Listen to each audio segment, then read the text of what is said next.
Professional Musicians, Local 47.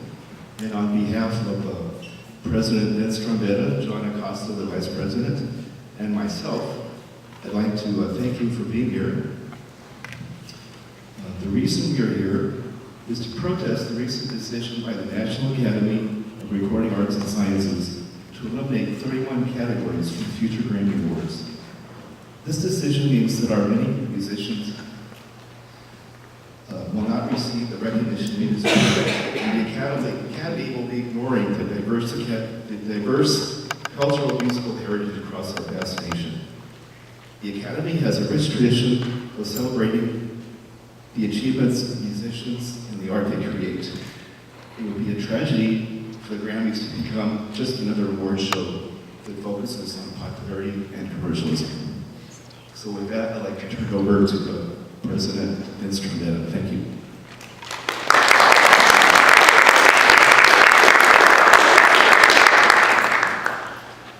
Well, thank you for inviting me to speak. I had no idea that this meeting was taking place. I just got back from New York, and then I was just scattered all over the country, which seems to be part of the job I'm now in. But prior to doing the Vice President and the President duties of Local 47, I, like you, was in the field as a player and have been since I was 14 years old. These categories are a desecration of what NARAS truly stands for. The likes of Michael Brecker, who I can say I was fortunate to have him as a student for quite a few years, would have not been able, under these new parameters, to even qualify for the categories that he did. And there are many of you in here that would find any movement in this direction to be also a desecration of what you've done over your career. So I am hoping to meet with Neil Portnow to discuss some of these issues, to try to correct the direction that they're going in. I think it's a wrong place to be. It centers around a community that I am very close to, that being the jazz categories, the Latin categories. Years ago, I worked with Willie Rodriguez's band in New York. I was playing piccolo and tenor saxophone, and I enjoyed those years. And if any of you know his music, it was right on.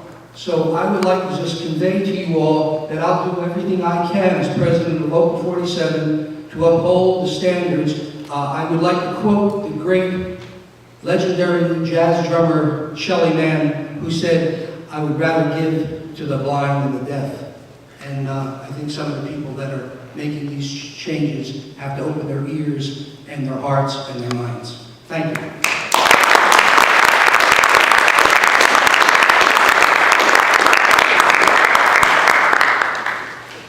Good morning. My name is Bobby Matos. I'm a Latin jazz artist. I'm for Life Force Jazz. We have a new CD, but of course we don't have a category that we can enter it in this year. And I'd like to make, I'm going to quote from a statement that this is a letter I sent to NARAS in response to a previous letter that they sent me. They didn't like my first letter, they complained about it. And their letter stated, as a membership organization, the Recording Academy ultimately represents the views and visions of its members, music makers and members of the creative community. It's these creative individuals who make up the committees and boards responsible for blah, blah, blah. Well, this is all very strange to me, since no NARAS member that I've spoken to remembers being asked or consulted regarding these changes.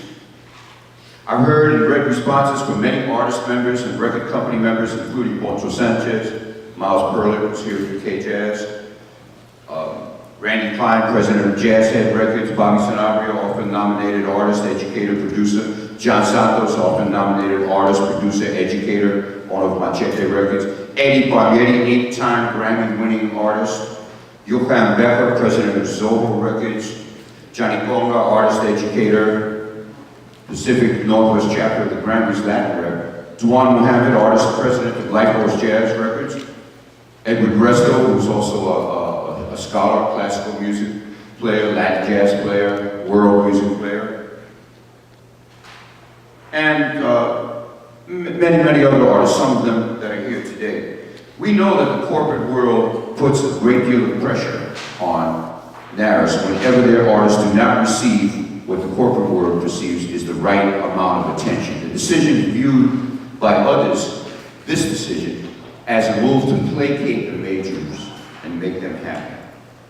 It seems only the independent companies have invested in Latin jazz, world music, jazz artists, blues artists, Cajun artists, Native American music, and they cannot possibly afford to spend the amount of money on promotion and advertising that the major records companies can.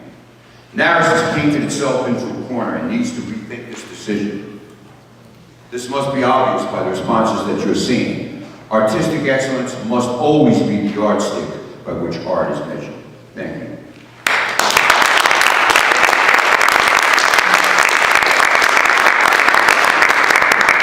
I'd like to introduce my compatriot, Mr. Oscar Hernandez, the leader of the Spanish Harlem Orchestra and winner of Best Salsa Grammy for this year.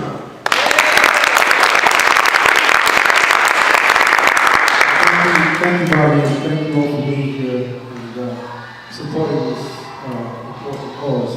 I want to preface what I'm saying, what I'm going to say, what I'm going to read in my statement by saying that I won the Grammy twice. My faith was restored by NARAS when I won the Grammy twice, because we were not the front runners, we were not the most popular, we were not the best-selling artists. But in my heart, I felt we had the best record both times we won. So, to be perfectly honest and truthful, my faith was restored in the voting process in NARAS. So I just want to put that out there. In any case, I'm here to show support and solidarity for those of us that feel that NARAS has made a bad decision in deciding to eliminate some categories from Grammy consideration as part of their restructuring of the Grammy voting process. I am extremely dismayed and disappointed in their decision, and I sincerely hope that the show of support from coast to coast